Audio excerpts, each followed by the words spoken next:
calculate the coefficient of skewness based on mean, mode and standard deviation from the following data भनेको छ।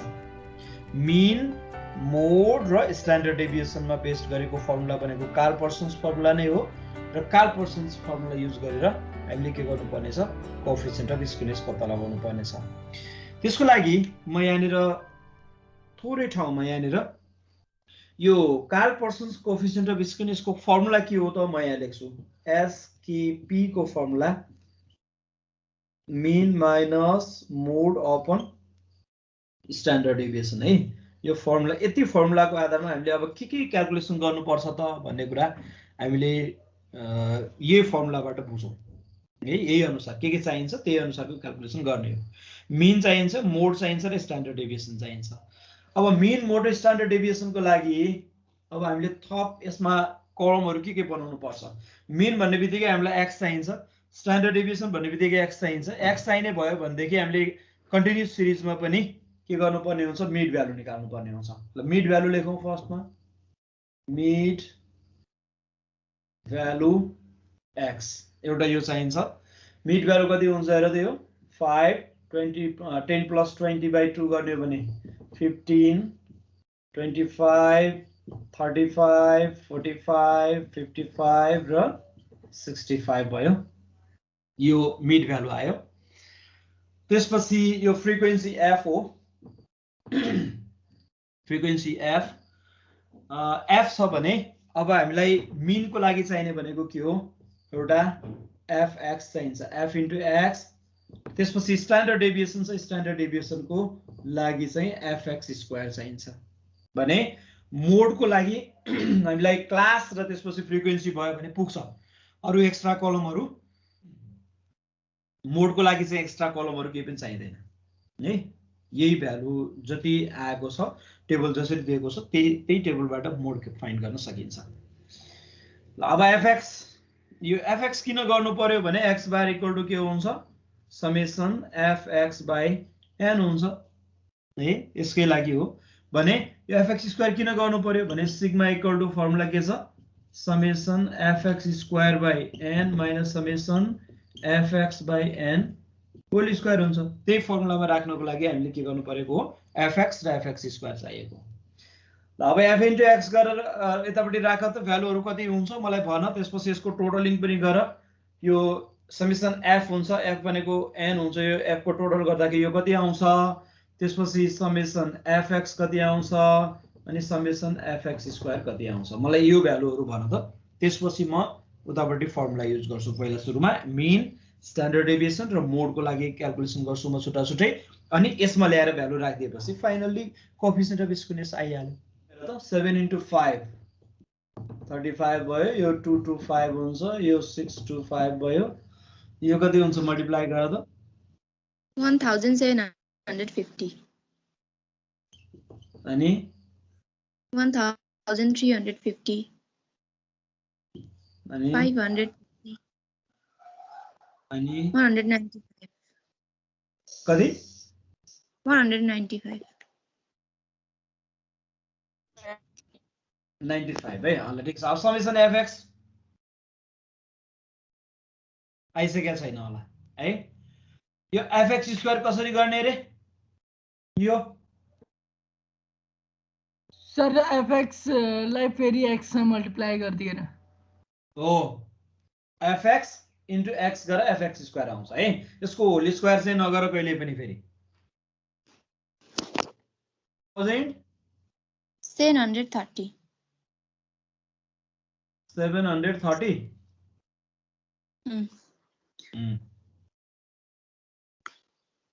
अब अर्को fx² को अरु कसैले गरेको छ मल्टिप्लाई गरेको छ भने भन त मलाई फटाफट। सुरुको 175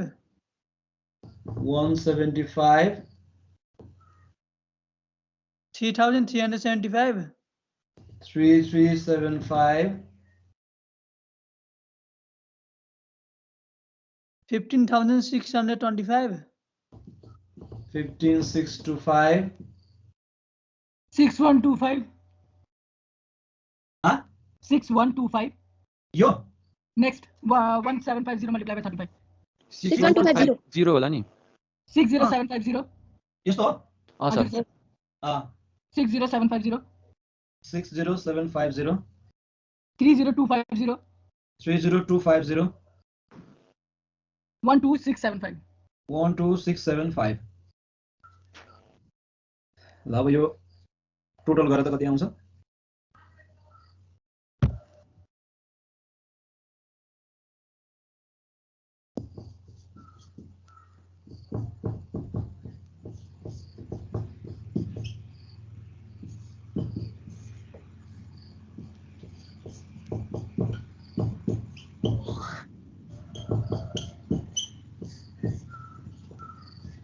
$1,84,100 1,54,000 होइन 84,000 84,100 हजुर ल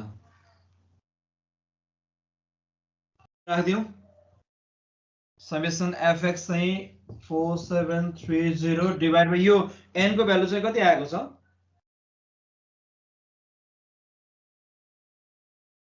$150 आएको छ कि कति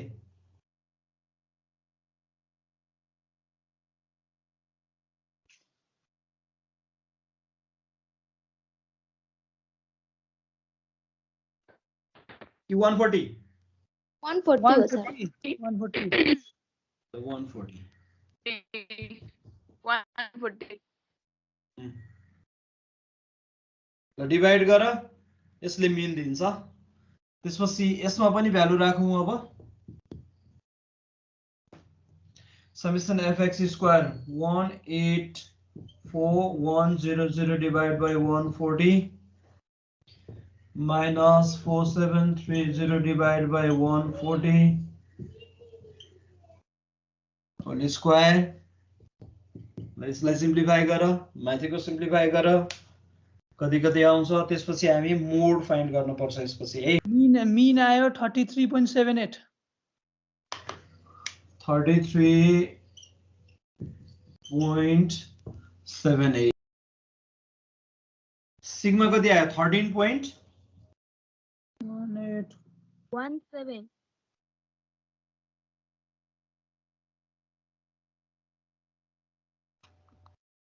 ल 13.17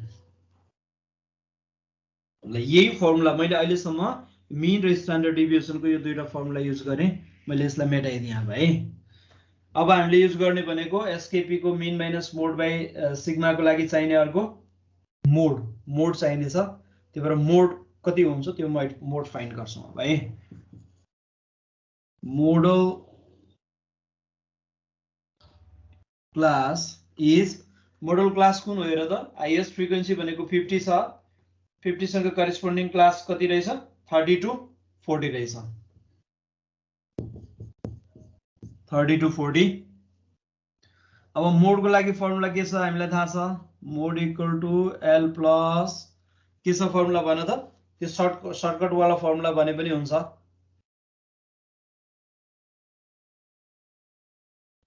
f1 minus fo upon 2f1 minus fo minus f2 into h हो यो फर्मुला छ र यसमा f1 कुन हुन्छ fo कुन हुन्छ भने f1 चाहिँ मोडल फ्रिक्वेन्सी यो हुन्छ fo चाहिँ प्रिसिडिङ फ्रिक्वेन्सी र f2 चाहिँ सक्सिडिङ फ्रिक्वेन्सी हुन्छ यो है f1 50 भयो fo 25 भयो f2 चाहिँ 30 त्यही भ्यालु मैले यहाँ डाइरेक्ट लेख्दिएँ अब है यसमा राखिदिन्छु l चाहिँ कति हुन्छ lower limit of model class 30 plus f1 50 रहेछ minus fo 25 upon 2 into f1 50 minus fo 25 र f2 चाहिँ 30 25 minus 30 into h कति छ 10 छ ल यसलाई सिम्प्लिफाई गर यसले दिन्छ मोड त्यो मोड आइसकेपछि अनि हामी केमा जान्छौं अब यो कोएफिसिएन्ट अफ स्क्युनेसमा जान्छौँ 33.7 सर त्यो F1 F0 F2 कसरी भयो नि F1 F0 F2 हजुर F1 ब्रैकेट भनेको ओपन गरेर यो चाहिँ यो मोडमा पढिसके हो F1 भनेको हाईएस्ट फ्रिक्वेन्सी मोडल फ्रिक्वेन्सी राख्ने F1 minus F2 थियो ब्रैकेट खोलो ब्रैकेट खोलेपछि त्यो सल्भ ए त्यो फर्मुला मेन फर्मुलाबाट कसरी आयो भनेको हो त्यो त सिम्प्लिफाई गर्यो भने आइहाल्छ ए ल F1 minus FO चाहिँ माथि त्यही एज इट इज छ तल चाहिँ दुईवटा थियो F1 minus FO plus F1 minus F2 भन्ने थियो ब्र्याकेटमा हैन त्यसलाई मैले सिम्प्लिफाई गरेर एउटैमा बनाइदिएँ 100 आयो हा 100 आयो मेरो त मोडको भ्यालु 100 आयो हजुर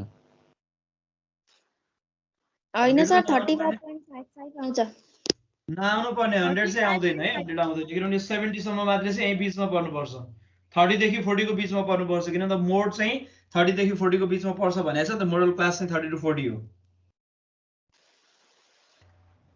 35.55 हो सर 35.55 ल ठिक छ म त्यति नै लेखेँ अब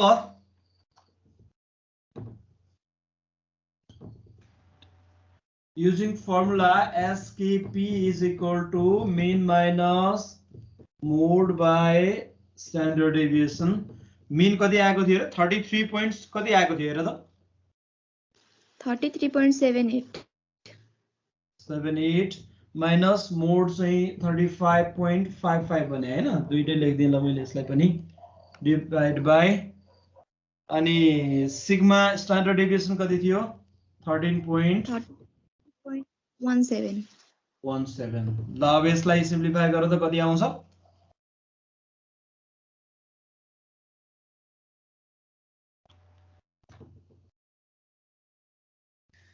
यही नै हुन्छ Karl Pearson's coefficient of skewness यो हुन्छ यो नेगेटिभमा आउने भयो माइनसमा आउँछ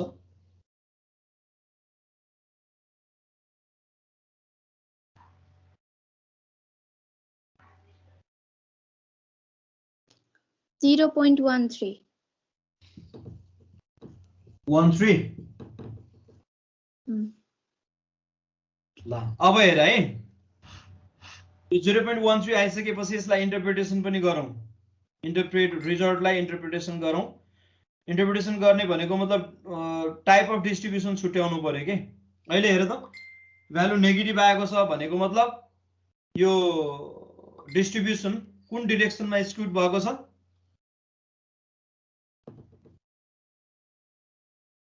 SKP equal to minus 0.13 which is less than 0 negative छ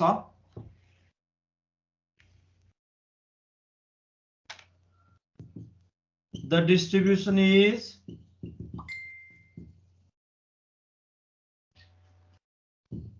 negatively skewed ल डिस्ट्रिब्युसन के रहेछ नेगेटिभली स्क्युड रहेछ किनभने एसकेपी नेगेटिभ आयो नेगेटिभ आएपछि नेगेटिभली स्क्युड भन्न पाइयो हामीले इन्टरप्रिटेसनमा त्यही नै लेखिया छ जहिले पनि skewness coefficient of skewness negative आयो भने डिस्ट्रिब्युसन नेगेटिभली स्क्युड हुन्छ भनेको छ त्यही भएर नेगेटिभली स्क्युड भयो